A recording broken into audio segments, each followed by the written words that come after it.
All right. I hope you can hear me and see me and everything else because I've been having some mic trouble, or mic if you prefer. So I hope this finally works. Thank you very much. Hi, I am here to give my final presentation on the strategy method I selected and how it is used, tested, and what can be done about it, and its relation to other problems that are faced within schools and the education system. All right, let's begin, shall we? All right, so I selected the SQ3R method, which involves 5 steps: survey, question, read, recite, and review. Essentially, you have to survey, meaning going through your text and looking at the headings, the bolded, the italics, things like that set against the chapters and other major text, and seeing what stands out, such as the transition pages, and it'll give you an idea of what you'll be reading. 2, you start to make questions. What you see and figure out, all right, if I'm going to be reading about this, try to think about potential questions that you may have and what you may potentially get answered within. Part 3, you have to read. And when did you actually read the text carefully that you are given? And during that time, you take notes and see if they could potentially are related to the questions that you created at the beginning. 4, you recite, where you finally get to answer your questions, but without looking at the text first and seeing how much you actually absorbed in that time reading. And finally, review, where you review the questions and the answers that you've created and see how much you've learned after reading.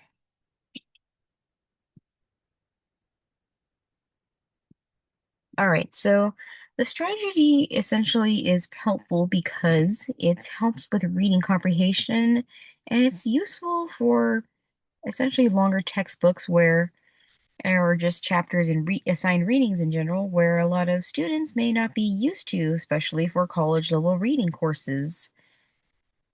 Every, every help and what's important is that every step of the method is actually quite helpful in its own terms. So even just reading and taking notes, forming questions before you read, or even just skimming before going through the text in general is quite helpful for many people. So even if you don't follow the entire process, even just going it by chunks at a time can actually quite improve a lot of your reading skills, which is what makes the SQ3R method so effective for many students. So, according to some research that was given, it was shown that the SQR method, which was first proposed by Francis P. Robinson in his book The Effective Study, that there was actually done in a military strategy sense after World War II, where which is why it comes in a more strategic method, why it involves going over and analyzing, because this can be done with all sorts of things such as data, life skills, or anything or any way to learn new moves for a task.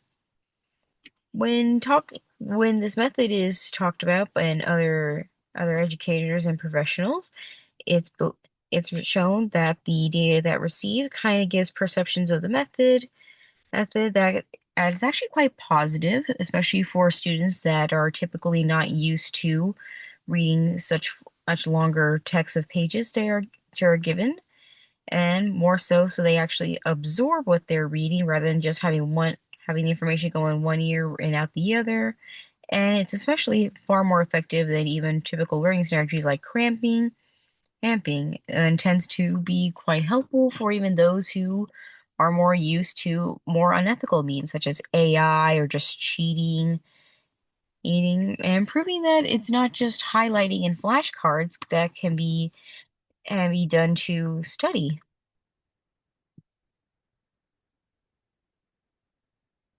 This also ties into other issues as many students have, such as academic motivation, which leads to procrastination, which leads to students not being engaged in the text, and overall poor test scores, lower GPAs, and even the thoughts of not wanting to complete their education because they just don't have the motivation to do so. But with a strategy like the SQ3R method, they are able to combat these bigger tasks and assignments with a more effective way that is both able to be time manageable and at the same day they're able to understand what they've just read and even apply it to real life.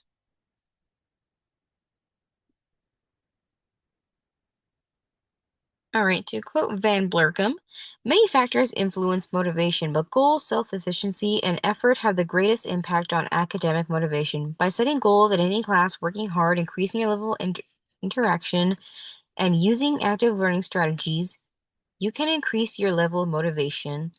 Again, tying into why motivation and even being efficient of completing academic tests are so intertwined with one another, and why using something like the SQ3R method was essentially a good thing, because even though it does involve of actually reading through the entire text rather than just skipping or highlighting, it does prove that it's possible and that students don't need to be afraid of just reading one sentence at a time and feel like they have forgotten about everything they've learned with especially after they haven't taken any notes or just used highlighting, which has proven to have not great aid effective work.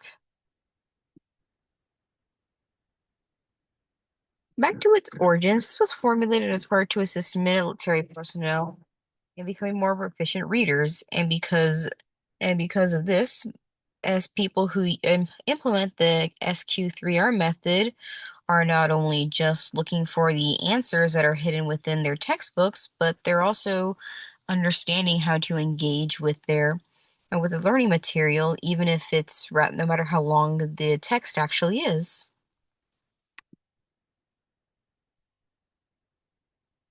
So, it is because of using the SQ3R strategy that enables students to explore their reading ability, and the strategy that spreads detailed steps outlining of what readers should complete text main ideas to get information more quickly from it. And essentially why the SQ3R method is very favorable for especially college students, as it involves, while it does involve a lot of steps, even the steps in isolation can be a useful, or even ones that they've known before, such as skimming the previews or the abstract or even the summary, making questions, or so that way they can figure out how to what to look for when they're reading. And if those questions don't get answered, maybe even analyze why those questions were bad in the first place or just not effective for their reading material. Even the questions themselves can be looked upon better because you can actually take the time to think, hmm, how did this is affect how was this taught in my classroom? What did my professor say about this? Or what would my professor ask? Now, what can be revised about this method? I feel like, once again, I feel like more educators should probably look into the question section of the strategy, such as how students can, and to learn from that and how to properly ask better questions. I also feel like I may, that the text that was given in certain surveys could probably be expanded to other subjects such as humanities, history, philosophy, and even ways how this could potentially work in essentially non-word or worded education texts like math symbols, for example, and how effective that could be without just reading through a history or philosophy paper. How can this be done with numbers and science?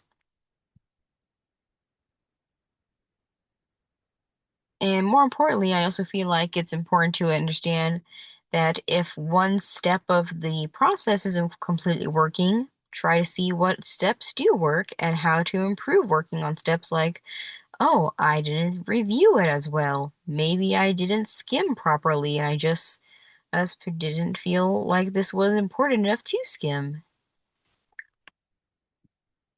Thank you for watching. And if you have any questions, feel free to email me.